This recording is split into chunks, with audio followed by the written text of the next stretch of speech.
Sidang pra-peradilan yang diajukan Peggy Setiawan terkait penetapan sebagai tersangka kasus pembunuhan Vina dan Eki oleh Polda Jawa Barat dengan pembacaan putusan yang digelar di Pengadilan Negeri Kelas 1A Khusus Bandung, Jawa Barat, Senin 8 Juli 2024. Hakim Tunggal Eman Sulaiman menyatakan Peggy bebas. Menimbang bahwa dari bukti P9, bukti T33, T34, dan T67 tersebut telah terbukti pemohon ditetapkan sebagai tersangka pada tanggal 21 Mei 2024 dan baru diperiksa sebagai tersangka besoknya pada tanggal 22 Mei 2024 dan dilanjutkan tanggal 12 Juni 2024. Menimbang bahwa hakim tidak sependapat dengan dalil termohon dan ahli dari termohon yang berpendapat untuk penetapan tersangka hanya dengan bukti permulaan yang cukup dan bukti yang cukup adalah minimal 2 alat bukti serta tidak harus adanya pemeriksaan calon tersangka terlebih dahulu. Menurut hakim, penetapan tersangka tidak hanya dengan bukti permulaan yang cukup dan bukti yang cukup adalah minimal 2 alat bukti, tetapi juga harus diikuti adanya pemeriksaan calon tersangka terlebih dahulu.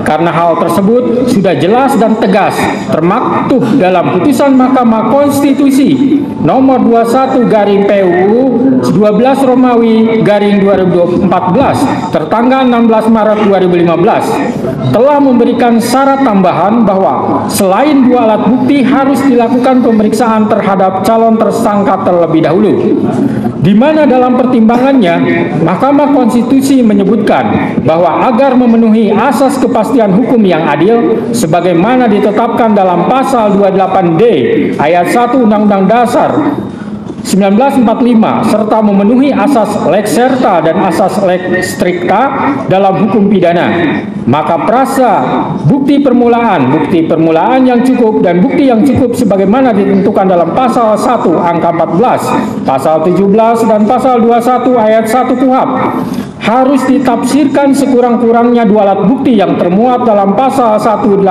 ayat 1 KUHP dan disertai dengan pemeriksaan calon tersangkanya, kecuali terhadap tindak pidana yang penetapan tersangkanya dimungkinkan dilakukan tanpa kehadirannya in absentia. Menimbang bahwa pemeriksaan calon tersangka walaupun tidak dicantumkan dalam amar putusan, melainkan dibunyikan dalam pertimbangannya, akan tetapi putusan Mahkamah Konstitusi tersebut bersifat final dan mengikat, maka sepatutnya isi putusan seluruhnya harus dipatuhi terlebih lagi oleh penegak hukum. Menimbang bahwa keharusan adanya pemeriksaan calon tersangka di samping minimum 2 alat bukti tersebut semata-mata bertujuan untuk memberikan transparansi dan perlindungan hak asasi seseorang agar sebelum ditetapkan sebagai tersangka sudah dapat memberikan keterangan yang seimbang dengan minimum 2 alat bukti yang sah yang telah ditemukan oleh penyidik. Menimbang bahwa oleh karena sebagaimana fakta di persidangan tidak ditemukan bukti satupun yang menunjukkan bahwa pemohon dalam penyidikan yang dilakukan oleh termohon pernah dilakukan pemeriksaan sebagai calon tersangka sebelum ditetapkan sebagai tersangka oleh termohon, maka menurut hakim penetapan tersangka atas pemohon haruslah dinyatakan tidak sah dan dinyatakan batal demi hukum. Menimbang bahwa berdasarkan pertimbangan di atas, maka alasan-alasan permohonan pra-peradilan yang diajukan oleh pemohon haruslah dinyatakan beralasan menurut hukum dan patut dikabulkan. Menimbang bahwa oleh karena penetapan pemohon sebagai tersangka didasarkan pada penyidikan yang tidak sah, maka seluruh tindakan termohon terhadap pemohon menjadi tidak sah. Dengan demikian, petitum dalam permohonan pra-peradilan pemohon secara hukum dapat dikabulkan untuk seluruhnya.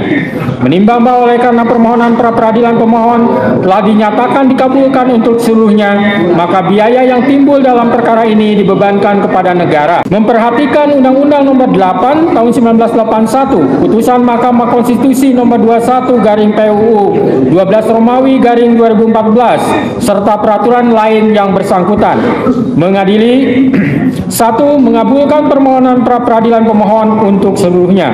2. Menyatakan proses penetapan tersangka kepada pemohon berdasarkan surat ketetapan nomor S/90/5 Romawi /Res 124/2024 Diskreskrimum tanggal 21 Mei 2004 atas nama Peggy Setiawan beserta surat yang berkaitan lainnya dinyatakan tidak sah dan batal demi hukum.